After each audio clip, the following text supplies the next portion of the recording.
Hello, I'm Kelly Durock, and I'm here with Larry Nimmer and Scott Marcus to discuss their upcoming event this Sunday in Carpinteria on October 27th, 5 p.m. at the Alcazar Theater. They'll be hosting a concert for peace with the UCSB Middle East Ensemble. So if you guys could please introduce yourselves, that would be great. Scott, you want to go first? Okay, sure. I'm a professor at UCSB. Again, my name is Scott Marcus. I came here in 1989, so this is actually my 36th year as a professor. And when I came, the university, the music department asked, based on my background, that I create a Middle East ensemble for the music department. And so we had our first concert in November of 1989. So this will be our 36th fall concert. And so the ensemble is an orchestra of Middle Eastern music. We do music from throughout the Middle East, so Arab, Turkish, Persian, Greek, Armenian, Azeri, etc., etc. And we have a chorus that goes with the orchestra, and we also have a dance troupe. And so Larry very kindly invited us to do this concert, so I'll turn it over to Larry. But we're very, very excited to give the concert. It is a special concert. We haven't given this type of concert, but we gave it specifically because of the idea that Larry had, and we've defined the concert in terms of his idea. So we're very, very excited for it. Beautiful. Thank you. And should I introduce myself? Yeah, Yeah. absolutely. So I'm Larry Nimmer. I'm a product of the 70s. I was in Berkeley in the 70s when I remember how Joan Baez used to come to Sproul Plaza and give spontaneous concerts for peace. And it brought people together and gave an understanding and a need for peace. So I'm also a performance artist, and I was trying to think I wanted to stage a concert with a Palestinian and an Israeli performer for peace. I didn't find such, but then someone pointed out, well, there's the UCSB Middle East Ensemble, and they have people from all cultures and backgrounds. And Scott Marcus thought it would be great, and we're hosting it at the historic Alcazar Theater in downtown Carpinteria. Awesome. Thank you so much. Yeah, I Sure. love that you mentioned Joan Baez. It's awesome. I love her. Uh, uh, Absolutely. But yeah, so Larry, you typically host an annual Dance for Peace show for many years now. I guess what was your process for developing this concert as like an extension or I guess expansion of your last performances? Well, when I dance for peace, I dance on New Year's Day from Carpinteria to Santa Barbara. Mhm. And I've been doing it for about 20 years now. And I kind of had a different theme each year. It's always for peace. Last year, the theme was the Middle East War. And I found a flag online I carried with me that's half Israeli, half Palestinian with the peace sign in both of them. Um, and so that's kind of the background for it. And as I told you, I wanted to have some appropriate group that could represent it. And the UCSB Middle East Ensemble, which, by the way, they're a spectacular group. It's so mesmerizing. Well, Scott Thank could you. tell about it, but they're classical instruments and dancers in and interesting costumes, so forth. Scott, do you Yeah. want to fill in more about the Middle East Ensemble? Yeah, it's true. You know, when I came to Santa Barbara, especially in those years and throughout the 90s, Santa Barbara was home of a very large Armenian population, a very large Persian, Iranian population, and there were Arabs, there were Turks, there were all these different people. And so when we started performing, the Armenian population people came forward and said, I'm sure you're going to include us in your concerts, right? And the Persian folks said this, and so we actually developed a performance format that included various peoples. And there was a time when we actually figured, okay, well, let's get some Persian artists, guest artists from LA, from San Francisco area, and let's have a Persian concert, and then next one can be an Armenian concert. And actually people from the community said, you know, we'd rather that you include us in every concert, you know, a little bit of us rather than do. So after about 4 or 5 years of doing that sort of concert, we went back to trying to include different communities so that everyone sort of had moments where it was their own music. You know, the thing about music is that it's intensely part of each of our sense of identity. And so, you know, we can listen politely and enjoy a music of another culture, but when it's a song that is beloved to us or beloved to our family, beloved to our father, our mother, you know, beloved to our community or our nation, then it's something else kicks in. And so we found this over and over again, how effective the concerts are when we have this variety. Yeah, And Scott, you mentioned various countries in the Middle East. You didn't mention Israel or Jewish, but my understanding is a number of the composers are Jewish, or some of them. Is that correct? Yeah, you know, Israel is in the Middle East, definitely. We especially do Jewish music based in the Middle East. So, you know, the Jewish traditions had a huge presence in Middle Eastern music. Historically, for example, in the country Iraq, for a variety of reasons, Muslim musicians favored just being singers. They didn't play the musical instruments. And so the musicians, the instrumentalists were all Jewish. It was just an amazing thing. And up to the point of the creation of the State of Israel, where the Jewish musicians felt both compelled and desiring to go to Israel. So Iraq lost its instrumentalists. It's rather surprising. And it took them about a decade, scholars document, to sort of repopulate the instrumentalist part of their world with musicians that were definitely Muslim and Christian. And in Egypt, for example, there were a number of very, very prominent Jewish composers and Jewish singers. You know, we play music by Jewish composers that are, you know, in Arabic language. So definitely there's a major Jewish presence throughout the Middle East in all of these cultures.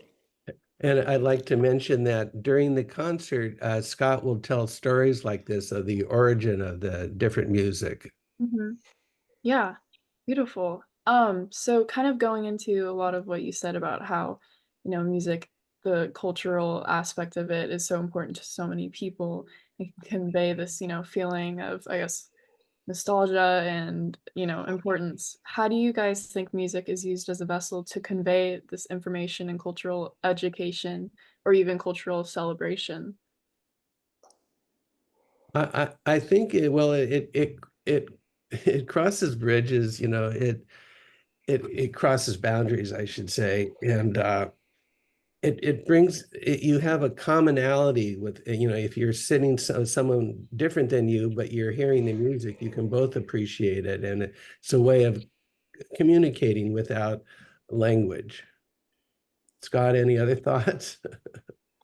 Well, yeah, I think, you know, the Middle East is a primary example of sort of the one-sided nature of its presence in American media. You know, it's an area of conflict, and all the aspects of this conflict definitely predominate. But here we have, throughout the region, we have these vibrant cultures with dynamic music traditions and dance traditions. Mhm. We have beloved singers, you know, superstar singers. You know, in every one of these cultures, we could name the top 5 or 10 and go down the street, and every single person in that community would, you know, gush and tell us what they knew about a given musician, or perhaps they would say, oh, this person isn't the greatest, this person is. So everyone cares and builds it. So the idea of fronting and presenting that aspect of these cultures, I think, just changes the whole story. So what I'd like to say is we're celebrating cultural vitality and we're celebrating cultural diversity, And as you'll see in the concert, we're celebrating vital and dynamic interaction between the cultures. So these cultures, on a geopolitical level, there might be conflicts, but in music, they're actually sharing the same melodies, they're sharing the same instruments, they're actually sharing the same composers. Yeah. It's amazing that you have a composition and an Arab person is singing the song to that composition in Arabic. A Persian person is singing a song to that in the Persian language, Farsi, and the Jewish person is singing a Hebrew song, all to the same composer's melody. So these are people who are sharing and celebrating one and the same music tradition in that very instance. They're all saying, yes, this composer is mine.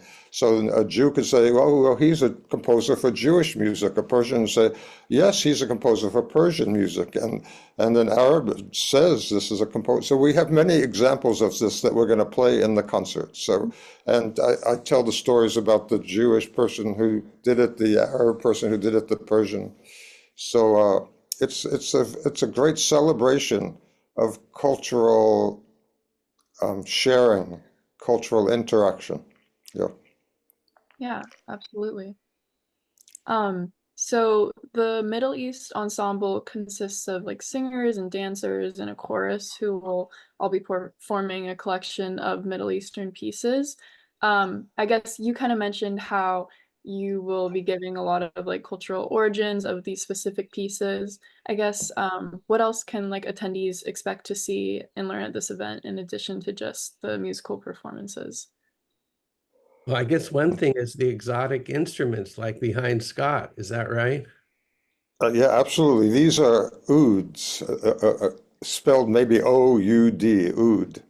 So if you see behind me, this one, this one, this one, this one, and around the room. So what it is at UCSB, we teach these instruments. And of course, we can't expect our students to come to our lessons with the instrument. So we have to provide the instrument. And another instrument that we'll be featuring, I have here, it's a Turkish instrument. You can see if I hold it back a ways, it's quite a long neck. And so you can see the ouds behind the neck is rather short. Yeah. If I pointed to the neck from here to here, this is quite short, but this one, the neck is actually a number of feet long.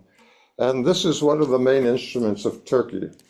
And it's called a number of things. It's called the saz, S-A-Z, and the balama saz, the same instrument. So we have three pieces that sit in this cultural context. The main instrument of that music that we're going to be playing one set is this instrument, the saz. And then we have, Middle Eastern drums, which are different from our percussion instruments. We have Middle Eastern flutes, which are different from our culture. We have a zither that's different from ours. So yes, we have a whole range of unique Middle Eastern instruments. The Middle East also adopted the violin and the cello and the double bass. So we will have a double bass player and violinists. They also adopted the clarinet. We'll have clarinetists.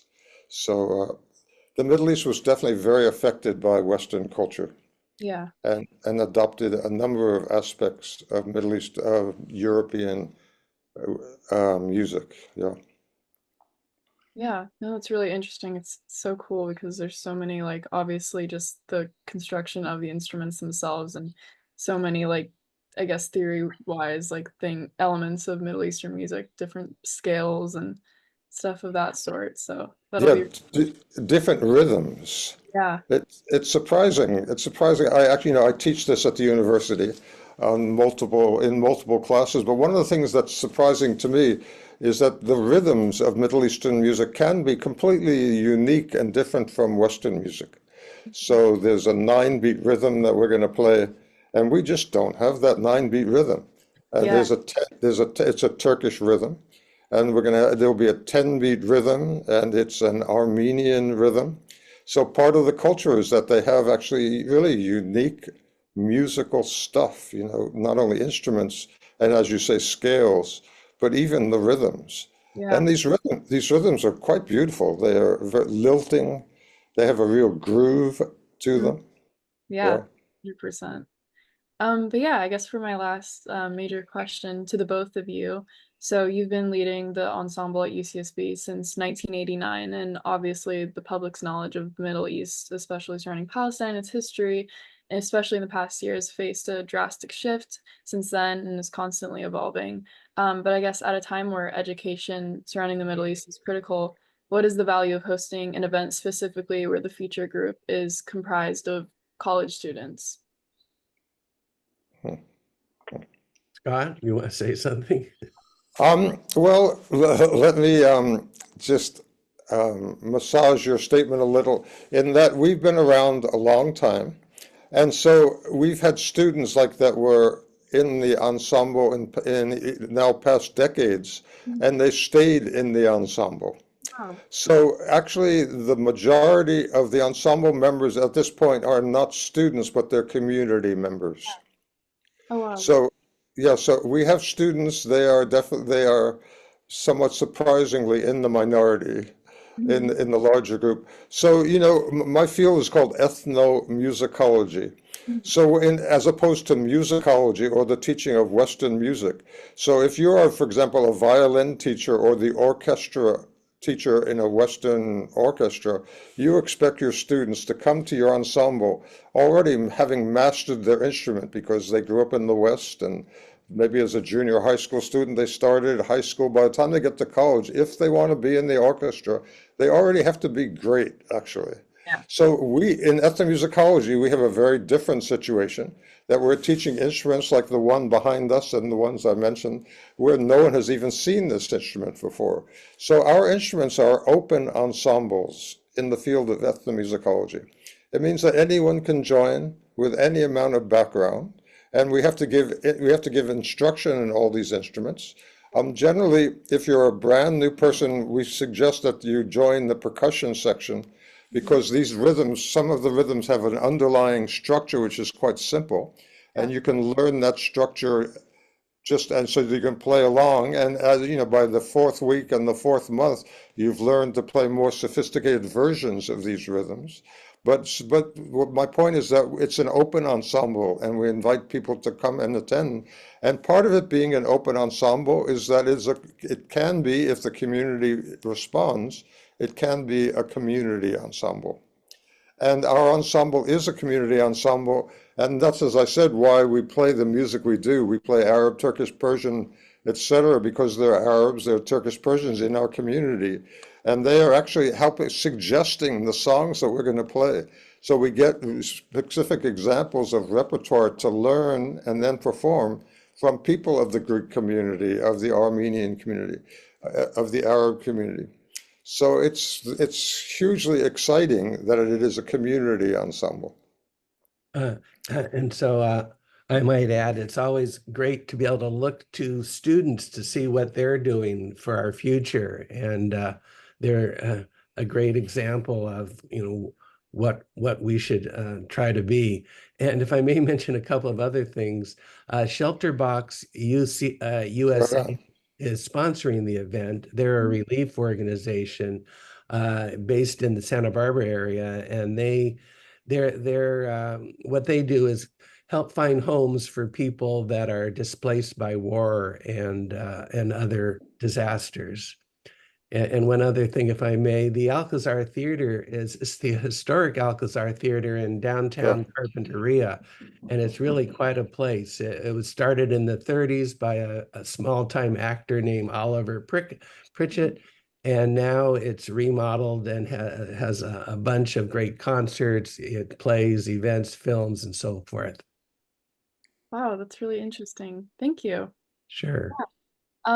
And if there's any final information you'd like to share about the event or just anything in general, feel Well, free. yeah. Well, I might say people can buy tickets for the events at thealcazar.org, ALCAZAR.org, thealcazar.org. They're $20, but students can get half price for $10. And you can also come the day of. It's this Sunday, 5 p.m. on Carpinteria Avenue in downtown Carpinteria. Anything else, Scott? No, Larry, I want to thank you for all you've done, and Shelterbox for jumping on board. We've taken this on as a project, and we're absolutely thrilled with the project. So we're really excited and looking forward to it. We had a rehearsal yesterday. We're having the final rehearsal tomorrow. We'll have a rehearsal on the stage on Sunday afternoon. We've been rehearsing for this performance for weeks and weeks now. We're absolutely thrilled. Great. Awesome. Thank you so much. It sounds like a really exciting and definitely valuable event. So I hope that that goes amazing. And yeah, definitely get your tickets for this. You will not want to miss it. Thank Yeah, you, Kelly. Thank you so much. thank you Thank you. so much. Thank you, Thank you for being Kelly. Yeah, and the interview, I think, yeah, will air tomorrow at 5 p.m. So I'll have that. Kelly, are you recording it as well? Yeah, I'm recording, so it'll Yeah. just be an audio interview on the newscast for KCSB. Yeah. But are you recording the Zoom call in case my recording doesn't come out? Yeah, I could yeah, get I help have from it you? recording too. Okay. Yeah, and I'm recording on my phone just in case. Oh, great. Perfect. Well, thank you so much for meeting with me. It was amazing. Thank you. Yeah, thank you. Thanks for setting it up. Thanks for making it happen. Thanks, Kelly, and thank you to the radio station. Of course. Thank you. Have a good rest of your day. You too. Okay, very, very best. Very best. Bye-bye. Bye. Thanks again. Thank you, Larry. Thank you, Thank you. Scott. Okay, best.